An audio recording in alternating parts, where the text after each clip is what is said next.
What's good, guys? Welcome back to All About Arsenal. And today, Liverpool 1, Arsenal 0.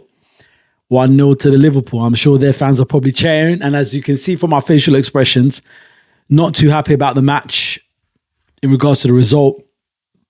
But let's talk about this. The lineup, I was a little bit shaky at first. When I saw Marino and Martinelli, I thought, okay, perhaps he's going for safety.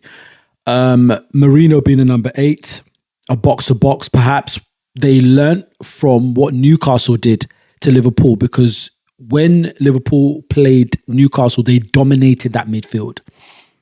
They were very aggressive. So I wasn't surprised that Arteta actually took that approach, because I thought, you know what? It worked against Newcastle, or should I say it worked for Newcastle when they did that to Liverpool. So I thought, okay, cool, that probably makes sense for them to try and take control of the midfield, be more aggressive, which personally, I don't think there was anything wrong with that. Martinelli was the one I was concerned about, but I thought, okay, he put on Martinelli for his defensive qualities because he does track back a lot. And that's the only thing we can say about Martinelli. We can't say anything about Martinelli going forward. He's terrible going forward. I'm going to skip right to the end. Arteta has 2 weeks for this international break to seriously fix some things because it's just not working. William Saliba goes down in the first 4 or 5 minutes and he signals off to the bench. I was looking at his movement. I was watching if he was holding his hamstring or holding his knee. A press conference just came out. Arteta said it was his ankle. Right, okay. I think he twisted his ankle. So possibly twisted ankles. I don't know off the top of my head how long it takes you to be out, but I remember having one when I was young. It took me about 2 weeks or so. So it's safe to say after I'm not an expert, like I said, but you know, fingers crossed, as they say, at the end of the international break. And it's a good thing he's not going, so at least he'll be rested. But I'm happy he's not an hamstring, and I'm happy he's not his knee, he's not an ACL. But I think questions need to be asked in regards to Arsenal's training regime. Why are our players easily getting injured? And are we seeing what happened again? Last season, we had a lot of injuries. And that was deemed as unlucky. But now it's literally at the start. Saka, Havertz, Odegaard, who came on, which I'll speak about as well. The first half, Arsenal were the better side. What was very defining, Arsenal were very aggressive. They got to all the second balls, the loose balls. They really took it to Liverpool physically. Calafiori was outstanding. I think he really did a good job against Mo Salah, and I was surprised because he was the one I was worried about on the left. I was initially thinking perhaps you should put Timber on the left and probably Mosquera on the right, but Mosquera had to come on for Saliba. And let me touch on Mosquera. Mosquera had a good game. The front three, whether it was Gakpo, Salah, and Ekitike and Chiesa when he came on, they did not have a sniff at a goal. Our defense is rock solid, and I still love that. We lost to a goal, which I'll go to in the second half, but let me still stay on the first half. My mind's going everywhere. We were the better team in the first half. We controlled the midfield battle. We controlled it. We were all over them. At times, there was like 3 players to 1, to the point that Wirtz had to drop in deep. Wirtz was not getting any space. He couldn't play out at all. I think we did well in the first half.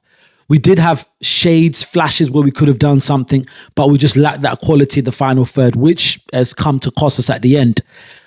I thought, okay, cool. The first half, you want to play it consecutively, especially you want to silence that Anfield crowd. Second half, take it to them. When you're playing Marino, who's not a number 10, who's not a creative player, he can just hold the ball, win the ball, and pass it out and distribute as well as he can. There was no creativity. Only Zubimendi could have probably provided some type of quality as a deep line playmaker. But when you're going up against Liverpool and you want to go, you don't want to be looking at Zubimendi. You kind of want him to be the one that operates in front of your back line and tries to sweep up any danger that comes across, not be the one that we have to rely on offensively. So that's a mistake I feel in regards to the tactics. But guess what? If it was a draw, if it was a draw, we probably might not be saying this. We'd have said, you know what? Arsenal should have gone for it, but at least we didn't lose the match. Now, our top 6 record is gone, smashed. Yeah. Came on to the second half. when it got to about the 65th minute, something changed with Liverpool. They now started to play more balls down the middle. And in the first half, we were so solid down the middle. I don't know what happened. All of a sudden, the balls are just going past. The balls are just going past us. Our defense was still handling it well, but the balls are just evading our midfield. Rice was brilliant. Declan Rice was brilliant. His interceptions, he was brilliant. His carries, the way he's carried the ball, the way he progressed the ball. Declan Rice, I'm impressed. I would say Rice did well. Calafiori did well. Timber did well. Raya, until the goal went in, and I'll go to that. I think our centre-backs, they did well. Mosquera and Gabriel had a good game. Martinelli's shocking. But before I get into individuals, even more, so then it comes to about the 82nd minute, and there was a challenge by Zubamendi, and I said, ooh. Right in the middle, I thought, okay, they're probably not going to do much, but I said, you know what? They are going to go for it because they know the game's at a stalemate. It's at a deadlock. And the game just needed that moment of magic. And somebody had to step up, and it was Dominic Szoboszlai. That was a sweet strike. And I just knew, I just had that feeling something was going to happen. And true to form, it did. But I can't take nothing away from Szoboszlai. It was a great finish. But should David Raya, however you want to call him, should he be beaten 35 yards out, 32 yards out? He shouldn't be beaten that far out. But that's all water on the bridge. It's done now. He was beaten. That's how Liverpool got their goal. And it happened so late as well. So if that had happened in the 60th minute, Arsenal would have had a good half an hour to actually snatch a goal back. Before that, Arteta, you can see, okay, he wants to be a little bit more adventurous, because you can see that Liverpool was starting to come out to play. They were now getting a lot of balls in the middle, a lot of success through the middle. So our response, we brought on Odegaard and Eze, which was a mistake. I think you should have started with Odegaard and Eze. We should have had that creative spark in the midfield from the first half, and perhaps we could have got something. Then in the second half, 75th minute, let's say we're leading, then you can bring on a Marino, then you can bring on a Martinelli as a false nine to run at them, exhaust them out. We didn't do that. I think the team selection could have been a bit better. And I think that's where we need to put our hands up. Or Arteta, not us, because it's on him. He needs to take this L for that. He needs to take that L. So after when Liverpool scored, I said, wow. Even when Newcastle at St. James's Park, they showed a fight. 10 men, and they scored 2 goals.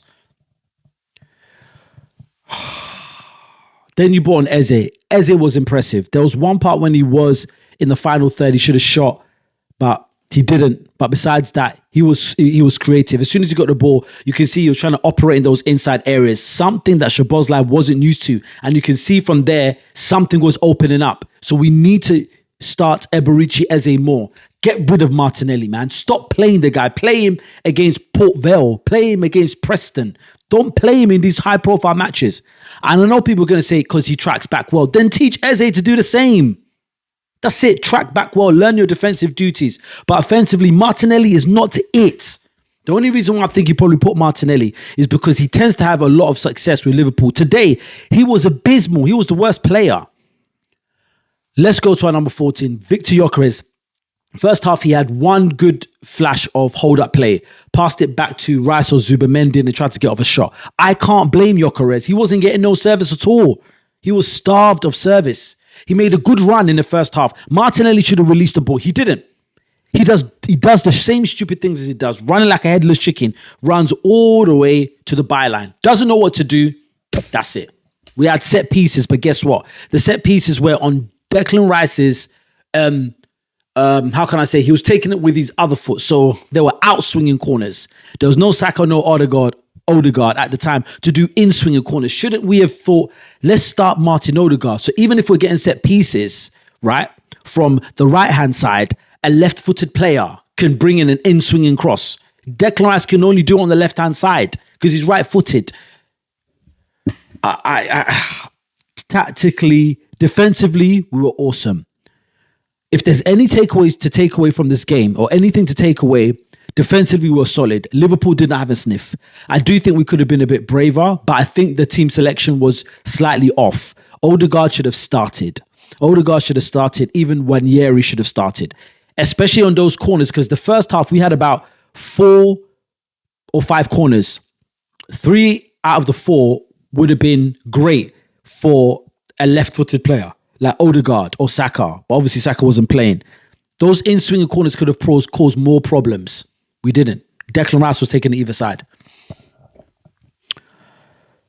Should the boys be proud of themselves? Martin Zubimendi needs to take that L. He committed that foul and gave away that free kick. It was kind of silly. The player got away from him. He should have just tried to match the run. He should have tried to catch up, or he should have let one of the centre-backs try and drop forward to snuff out the danger.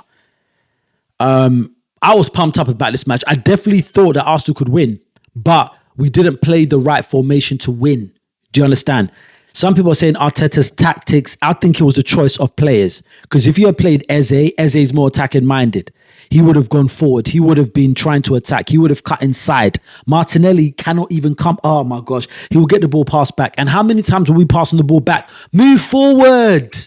First half, I get it. You're in Anfield. You don't really want to stir up the crowd because it can work against you. 2-3 seasons ago, Xhaka experienced that. And we were 2-0 up and we ended up drawing the game.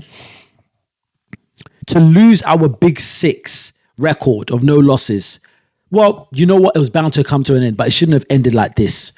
I do think there was more in the game for Arsenal. We weren't brave enough. We wanted to settle for the draw. We wanted to play for the draw, and that's what we got.